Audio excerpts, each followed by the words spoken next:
Panisagar traffic পয়েন্টের signal লাইটটি গত 1 বছর ধরে বিকল হয়ে পড়ে রয়েছে, অথচ তা মেরামতের প্রশাসনের বিন্দু মাত্র হেলদোল নেই। প্রতিদিন হাজার হাজার যানবাহন ও পথচারী এই গুরুত্বপূর্ণ পয়েন্ট দিয়ে যাতায়াত করলেও সরকারের এই চরম উদাসীনতা ও অপেশাদারিত্বের মাশুল গুনতে হচ্ছে সাধারণ মানুষকে। স্তব্ধ সিগন্যাল ব্যবস্থার কারণে পয়েন্টটিতে প্রতিনিয়ত যানজট লেগেই থাকছে, যা যে কোনো মুহূর্তে বড়সড় দুর্ঘটনার কারণ হতে পারে। স্থানীয়দের দীর্ঘদিনের দাবি সত্ত্বেও গণপরিবহন ও ট্রাফিক ব্যবস্থা সংস্কারে সরকারের নিষ্ক্রিয়তা এখন স্পষ্ট। কেবল সিগন্যাল লাইটই নয়, পয়েন্টে কর্তব্যরত ট্রাফিক পুলিশ কর্মীদের দাঁড়ানোর স্থানটির অবস্থা অত্যন্ত বেহাল ও ঝুঁকিপূর্ণ।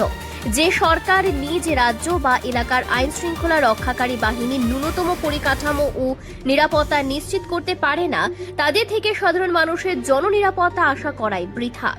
রোদ বৃষ্টি মাথায় নিয়ে জীবনের ঝুঁকি নিয়ে ট্রাফিক সামলাতে হচ্ছে পুলিশ কর্মীদের।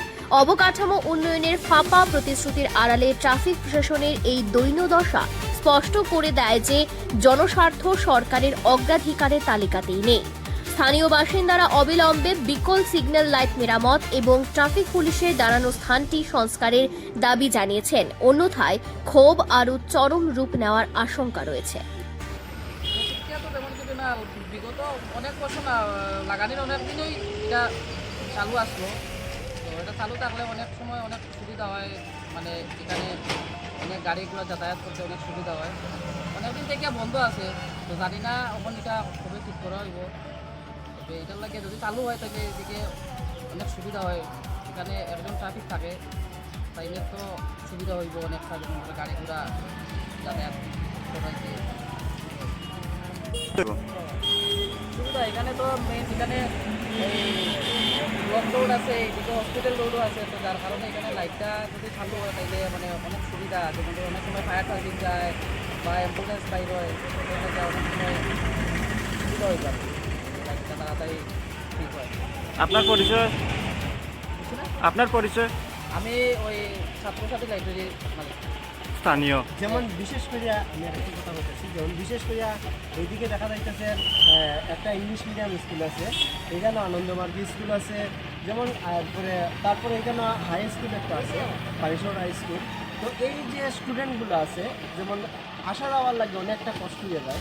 সিগন্যাল থাকলে অনেক সময় দেখা যাইব যে সিগন্যাল দেখিয়ে অনেক স্টুডেন্ট আওয়া যাওয়ার লাগে সুবিধা হইবে।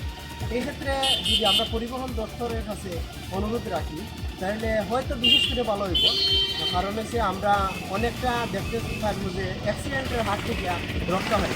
এটাই আমার দাবি যে পরিবহন দপ্তরের কাছে, যে এই যে রাস্তার যে বেহাল অবস্থা, এই যে ট্রাফিকের লাগে শুধু আর কিছু নয়, বাকি সব রাস্তা এখন মানে কিতা হয়ে যাবে 100% সাকসেস, ভালো রাস্তা আছে। খালি শুধু ট্রাফিকের পয়েন্টের যে লাইটগুলো আছে, লাইটগুলা পুনরায় আবার ঠিক করে দিলে আমরা অনেকটা উপকার হইব এবং আমাদের এলাকার যত মানে আওয়া যাওয়ার লাগি সুবিধা, রাস্তা পারাপার। আপনার পরিচয়? দীপঙ্কর দেবনাথ, আমি স্থানীয়। রিপোর্ট সংবাদ প্রতীক্ষা।